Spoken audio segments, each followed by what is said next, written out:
I'm gonna be so real with you. I think like a literal psychopath. And for a lot of my life, it's led me to feel really, really misunderstood, but it's also led me to be really, really successful at literally anything I put my mind to. And I'm gonna be very clear with what I say when I say it, okay? I'm not a millionaire. I don't have like some yacht, all of these different things that people plaster online in order to be like, this is why I'm successful. Buy my course. Like, no. I'm a college student. I don't have billions of dollars, but I know anything I put my mind to, whether it's social media, whether it's a job I want, whether it's modeling, whether it's a glow up, whether it's going to the gym, literally everything I do, I am successful in it by using these mindsets. A few things before we really get started. I'm going to be sharing you guys my makeup routine. If you're interested in any of the products that I use, I'm going to be linking them down in the corner in the showcase, or they're also in my Amazon storefront. If you're new here, my name is Natalie. This is where I share ways I'm getting my shit together so that you can get your shit together. For a lot of my life, I've been misunderstood in the sense that I felt like nobody really got me. Even though I felt extremely misunderstood, I realized that being understood and being iconic cannot coexist. Your reality will reflect back to you exactly what you're insecure about or the things that you often try to avoid, because that's what your perception is focused to. So even if you're not being misunderstood, you'll interpret other people's actions as them misjudging you, and it'll kind of create a feedback loop. Like, let's say you were bullied in school, because I was bullied in school a lot, and it caused me to assume that like literally nobody wanted to be my friend, so much so that when people started to actually want to be my friend, I would literally think like, oh, this isn't right, you know, people, they're just trying to like make fun of me, they're trying to be my friend in order to make fun of me. And so I started to reframe my fear of being misunderstood as just being early to a new wave. Oftentimes when you start something new, when you are a trendsetter, you will be misunderstood until every single person starts copying you. It's been like this for me literally all my life. Like, I remember my friends would copy like my outfit styles or my lingo, like different things like that, and I remember getting really annoyed with it at first, but I recognized that being copied is actually a sign of being admired. And the reason I put this at number 2 is because a lot of people want to like claim certain things, certain styles, certain aesthetics, certain lingo, and we assume that people are copying us on purpose, but a lot of these things are actually very subconscious. Something that's really fascinating to look into if you're interested in this stuff is body language, and I believe it's the same exact thing when it comes to mannerisms and clothing and your outfit choices. Like, if someone is really obsessed with you, they will copy every single little thing you do. If you start to have haters, like if you know for a fact people are in group chats talking about you, oh babe, you've made it. Like, you've literally made it. Now hear me out. I don't think you should go out of your way to make people hate you, but I do think that if a large group of people just automatically starts to hate you for seemingly no reason, the only explanation is you're that girl, like, or guy, you know what I mean? But like, you are that person. Another hack that pertains to people hating you is to act like people care even if they don't. Like, I know that sounds really cocky and like, oh my god, I don't want people to think I'm cringe, but let me just tell you, every single person on this earth whose voice matters had to trick themselves into believing that somebody was going to listen before they started actually talking. The trick to getting people to care is to literally assume that people care, and the people who don't care will obviously filter themselves out, but the people who do care will stick around and listen to you. There is nothing that qualifies me to be talking to you guys right now while doing my makeup. There is literally nothing special about me coming on and talking to you guys. You can do the same exact thing yourself and talk about something that you genuinely are interested in. If Martin Luther didn't think that his dream was important, he would never have shared it. If Albert Einstein didn't think that the theory of relativity was actually real, he would have never spent his entire career trying to prove to other scientists that his theory was right. The only evidence you need that what you have to say is important is your existence. That's it. You don't need to come up with some elaborate reason of,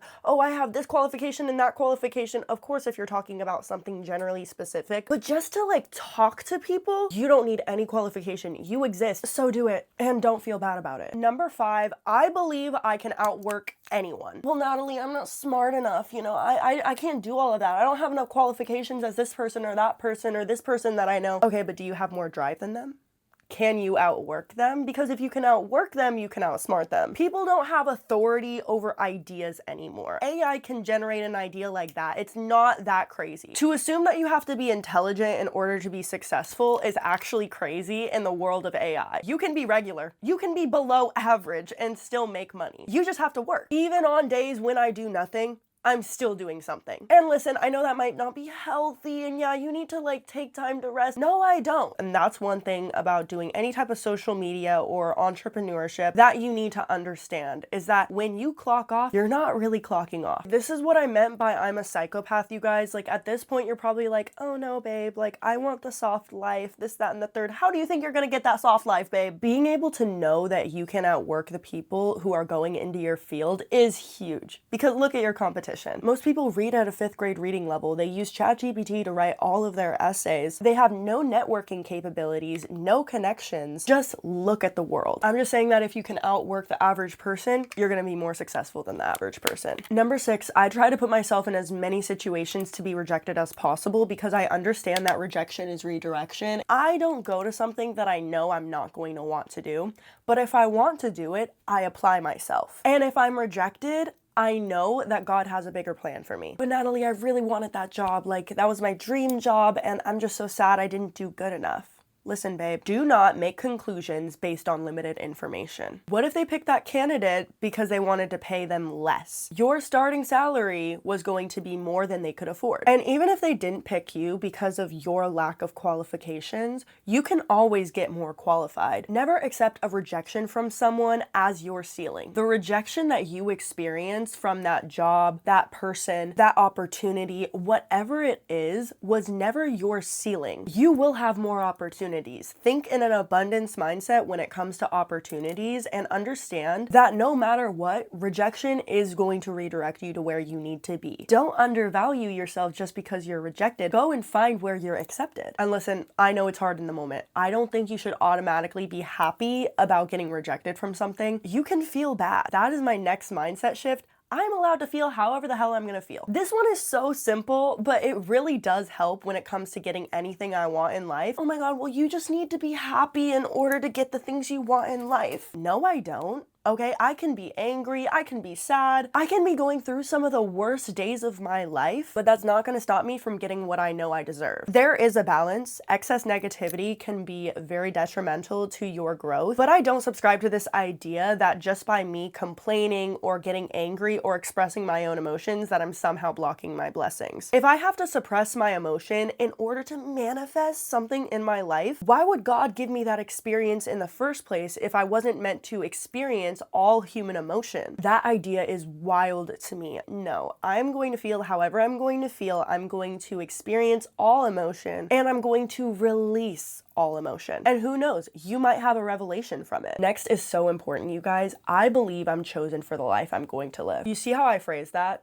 I'm already going to live the life. I am chosen for that life. I'm not acting. I'm not feeling like, oh, well, I deserve the life because of X, Y, and Z. No, I deserve it because it's my destiny. The reason why you have the desire is because you're meant to have that reality. I think positive and negative desires do exist, but believing in your soul that you deserve a good life is the best way to win at life, because you'll start rejecting things that aren't meant for you. Rejecting something else that you know is not meant to be in your life for your highest good will feel like a loss until you have a big gain. It has happened so often in my life that I've said no to certain opportunities, people, situations that I knew weren't serving my highest good, and I felt horrible. I thought, maybe I'm making the wrong decision, maybe I'm being selfish, but trust and believe that nobody can take away your desire from you, and God placed that desire on your heart. I know some of these are delusional, but every single time you take an action towards something and you know it's in the right direction, affirm to yourself that I deserve it. And I believe this is number 9, but I might be mistaken on the counting. Assume everything is already working out in your favor. Earlier I said to not draw conclusions based on limited information, and the reason I said that is because you should actually be drawing conclusions that are positive. Even if what you assume is insanely delusional, decide to believe what helps you sleep at night.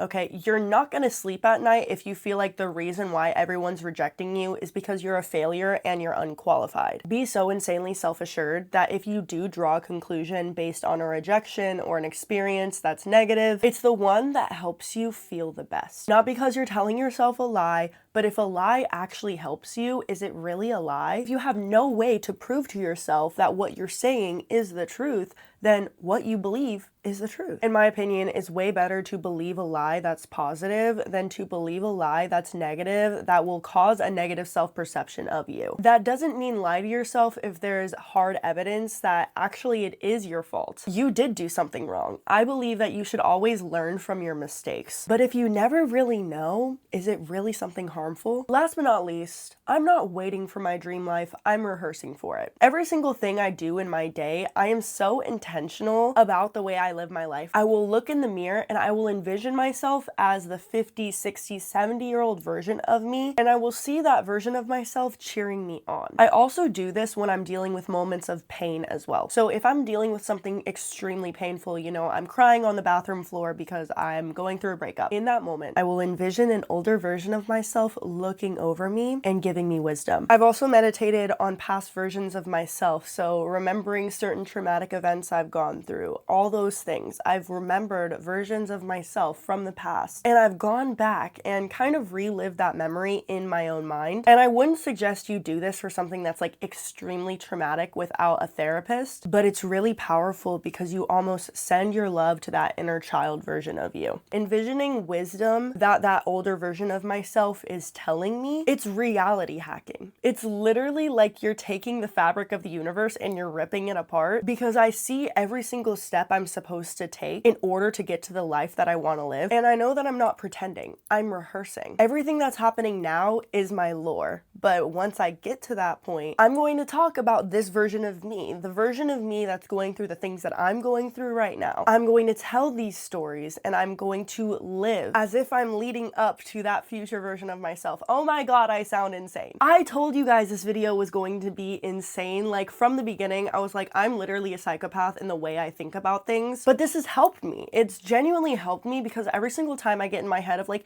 oh my god, like what you're doing is so cringe, this, that, and the third. No, it's not. It might be cringe to people who don't understand where I'm trying to be, but it's never cringe to myself because I validate my dreams every single day. Envision your future self and literally become that version of yourself. I know it's difficult, but write down a list of all of those little details of the person that you are trying to become. Whether that's in a year, whether that's in 5 years, whether that's in 10 years. What does her day-to-day life consist of? What does she look like? What is the life she's living? What is the car she's driving? Make a vision board about it if you have to. We're getting into that season of vision boards, but with that being said, you guys, be sure to like this video, subscribe, and let me know down in the comments what you'd like to see from me next. This is the final makeup look. Anyways, I love you guys so much, and I'll see you guys in the next video.